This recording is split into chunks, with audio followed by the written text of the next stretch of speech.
Hi, I'm Leanne and welcome to my kitchen, and today we are kicking off a new month-long series. This month it's all about things that you can make with a pound or less of ground beef. And we're going to kick off the month with a classic comfort food, a childhood favorite, sloppy joes. Now, stay with me on this one. This is my mom's recipe.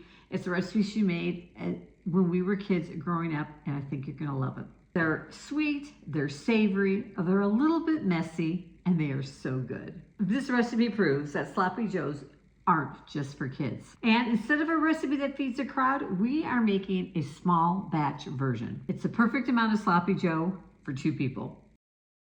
For today's recipe, we're only going to need a half a pound of ground beef, and I am using a 90-10 blend. You can use an 80-20. If you do that, you'll just want to drain off any extra grease that you get after browning the meat. Okay, we're going to start with our pan and a little bit of olive oil.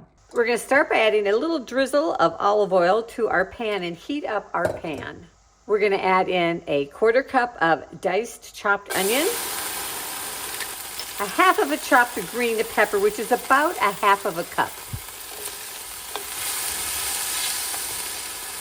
And then add in 2 teaspoons of minced garlic. We want to cook that for just a few minutes until that onion and green pepper soften up. Then we're going to add in our ground beef. We're using a half a pound of ground beef.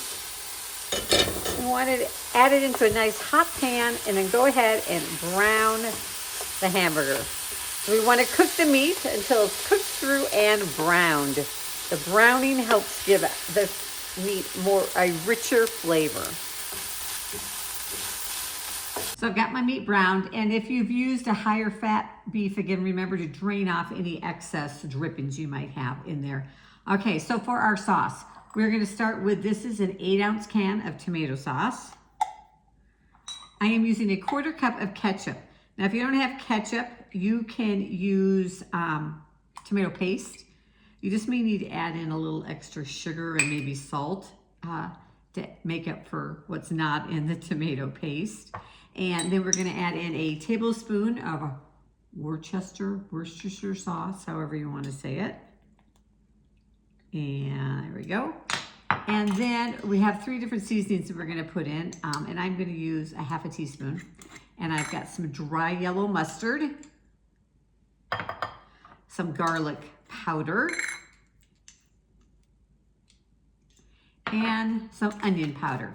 We'll also add in some salt and pepper at the end. I like to add in the salt and pepper at the end versus the beginning of making a sauce. Just kind of let all these flavors come together and then see how much salt and pepper I need. So we'll add that in at the end. All right, we're gonna stir that up. And then I am gonna add in, let me grab it here, a little bit of brown sugar. Now again, if I was using tomato paste, I'd probably use a little bit more. And it just kind of depends on what level of sweetness you like. I like my sloppy joes a little bit sweet. I'm gonna add in a tablespoon and then we'll taste it and see how it is if I need a little bit more. And then I like a little bit of tang in my sloppy joe, so we're gonna add in about a half of a tablespoon of vinegar. If you prefer, if you're not a vinegar fan, don't like it, just leave it out. It'll still be delish. All right, and there is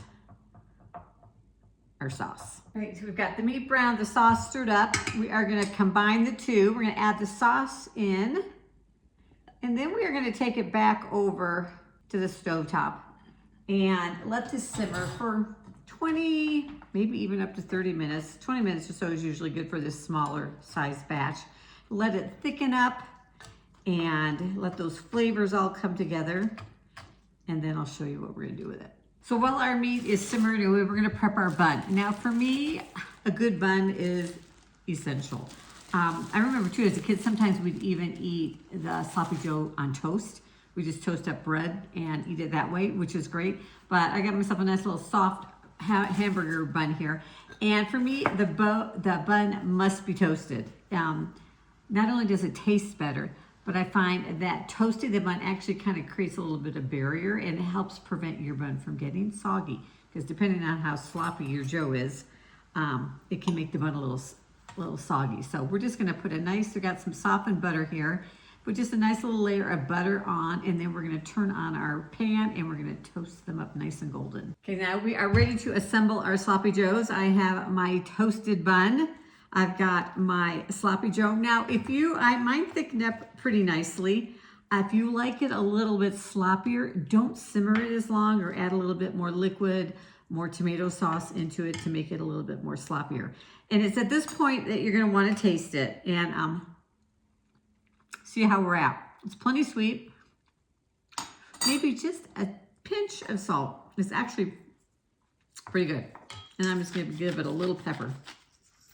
All right. And then we're just gonna take our toasted bun again. A toasted bun is required in my book, and pile it on. Now, I put on, like I said, there's probably enough here for 4 smaller sandwiches or 2 really big ones. So depending on how hungry you are. These sloppy joes are classic childhood comfort food. And I hope you love them as much as I do. Because you know what?